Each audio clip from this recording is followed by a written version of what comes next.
Alhamdulillahi Rabbil Alamin. Wassalatu wassalamu ala asrafil anbiya'i wal mursalin wa ala alihi wa sahbihi ajma'in. Amma ba'du.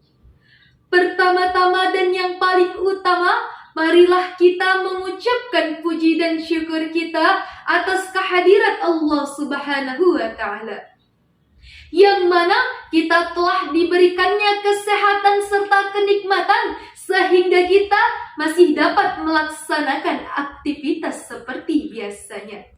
Salawat beserta salam marilah kita hadiahkan kepada junjungan Nabi besar kita, Nabi Muhammad sallallahu alaihi wasallam. Allahumma salli ala sayyidina Muhammad wa ala ali sayyidina Muhammad. Semoga kita mendapatkan syafaatnya di yaumil akhir kelak nanti. Amin, amin, amin ya rabbal alamin. Yang saya hormati Ibu dosen Wina Asri MPD selaku dosen pengampuh mata kuliah praktikum konseling keluarga, dan yang saya hormati teman-teman seperjuangan. Berdirinya saya di sini, saya akan menyampaikan ceramah singkat yang berjudul Kunci Mewujudkan Keluarga Samara Menuju Jannahnya Allah. Saudara-saudaraku yang dirahmati Allah, setiap pasangan suami istri tentunya mendambakan keluarga yang sakinah mawaddah warahmah. Namun dalam prakteknya, harapan tersebut hanyalah harapan belaka, karena hanya terucap dari mulut tanpa ada usaha untuk mempraktekkannya. Dalam mewujudkan keluarga yang sakinah mawaddah warahmah tidaklah mudah dan tidaklah instan, melainkan membutuhkan sebuah proses. Dan proses tersebut perlu dibekali dengan ilmu yang kuat, baik itu bagi suami maupun bagi istri. Saudara-saudaraku yang dirahmati Allah, ada 5 kunci dalam mewujudkan keluarga samara menuju jannahnya Allah. Kunci pertama adalah pilihlah kriteria pasangan suami istri yang tepat. Rasulullah sallallahu alaihi wasallam telah bersabda, An Abi Hurairah radhiyallahu anhu, anin Nabi sallallahu alaihi wasallam qala, tunkahul mar'atu li arba'in, limaliha wa lihasabiha wa jamaliha wa lidiniha fasfar bidzatid din taribat yadaka. Dari Abu Hurairah radhiyallahu anhu, Rasulullah sallallahu alaihi wasallam telah bersabda, nikahilah perempuan karena 4 hal: hartanya, keturunannya, kecantikannya, dan agamanya. Maka pilihlah yang taat agama, niscaya kamu akan beruntung. Hadis riwayat Bukhari dan Muslim. Berdasarkan hadis tersebut, maka laki-laki dalam memilih perempuan harus mempertimbangkan ke-4 hal tersebut. Begitu pula sebaliknya dengan perempuan yang ingin memilih laki-laki harus mempertimbangkan ke-4 hal tersebut. Namun yang perlu dipahami dalam hal ini adalah jika perempuan ingin memilih laki-laki harus mengutamakan 3 hal.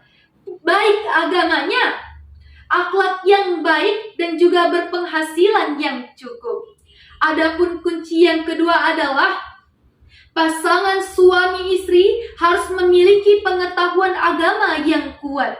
Agama bagaikan fondasi dalam rumah tangga. Semakin baik agamanya, maka akan semakin kokoh ikatan perkawinannya. Dalam hal ini, Allah telah berfirman di dalam penggalan Al-Quran surah At-Tahrim surah ke-66 ayat ke-6 yang berbunyi, A'udzu billahi minasyaitonir rajim. Bismillahirrahmanirrahim. Ya ayyuhalladzina amanu qu anfusakum wa ahlikum nara. Wahai orang-orang yang beriman, peliharalah dirimu dan keluargamu dari siksa api neraka. Berdasarkan ayat tersebut, maka Allah telah menunjukkan agar seorang mukmin dan orang-orang yang beriman harus memelihara diri dan keluarga dari siksa api neraka.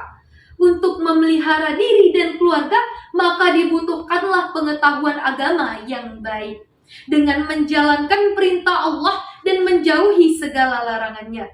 Dalam menjalankan perintah Allah, maka juga diperlukan sebuah wadah, yaitu rumah tangga. Seperti halnya di dalam buku yang berjudul Agenda Sakinah, kiat-kiat membina rumah tangga bahagia yang telah ditulis oleh Abu Fatihah Al-Adnani, yang telah menyatakan bahwasanya rumah tangga ibarat miniatur negara. Jika rumah tangga itu dibangun, maka akan disusunlah sistem pemerintahan yang akan menjamin kelangsungan dan kelestarian dari rumah tangganya.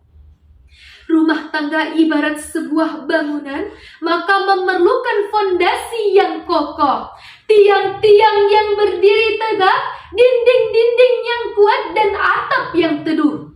Maka akan terciptalah rumah yang layak ditempati, sehingga akan terwujud baiti jannah, rumah yang indah bagaikan syurga. Adapun kunci yang ketiga adalah hiasilah keluarga dengan 3 hal, yaitu sakinah, memberikan ketenangan dan ketentraman. Yang kedua, mawaddah, cinta, saling memberikan cinta. Yang ketiga adalah warahmah, yaitu rahmat, saling mengasihi dan saling menyayangi satu sama lainnya. Jika ketiga hal tersebut dihiasi dalam keluarga, maka akan terciptanya comfortable and harmonious family. Adapun kunci yang keempat adalah pasangan suami dan istri harus bisa saling menerima dan memahami satu sama lainnya. Dalam hal ini, penting bagi pasangan suami istri mengetahui latar belakang dari setiap pasangannya. Karena dari sinilah, maka setiap pasangan bisa saling menerima dan memahami satu sama lainnya tanpa mengedepankan ego. Karena banyak keluarga yang hancur hanya karena mengedepankan ego dari setiap pasangannya. Untuk itu, pasangan suami dan istri harus bisa saling menerima, saling percaya, dan saling memahami, baik itu dari segi kelebihan, kekurangan, kebiasaan, ciri-ciri, dan karakteristik pasangannya. Karena pada dasarnya, suami dan istri bagaikan satu tubuh 2 jiwa. So, mention commitment in the family. Adapun kunci yang kelima adalah setiap pasangan suami istri harus bisa menjalankan hak dan kewajibannya masing-masing. Salah satu contoh yang akan saya sebutkan adalah suami harus bisa memberikan nafkah yang halal kepada istri dan anaknya. Begitu pula dengan istri harus taat kepada suaminya selagi itu sesuai di jalan Allah, menjaga dirinya dan mendidik anak-anaknya. Oleh karena itu, itulah 5 kunci dalam mewujudkan keluarga samara menuju jannahnya Allah. Jika ada problem dalam rumah tangga, sikapilah dengan jalan yang baik. Jangan jadikan problem sebagai pemicu keretakan rumah tangga yang akan berujung pada perceraian. Saudara-saudaraku yang dirahmati Allah Subhanahu wa Ta'ala. Adapun kesimpulan dari ceramah saya pada hari ini adalah setiap pasangan suami istri harus bisa memahami dan mengaplikasikan konsep dari sakinah, mawaddah, warahmah, dan mengetahui pilar-pilar dalam membangun rumah tangga dalam konsep Islam, sehingga akan terwujudnya keluarga samara menuju jannahnya Allah. Harapan saya adalah semoga kita bisa menemukan pasangan yang tepat, meluruskan niat menikah karena ibadah, dan bersyukur dengan kelebihan kekurangan dari pasangan kita.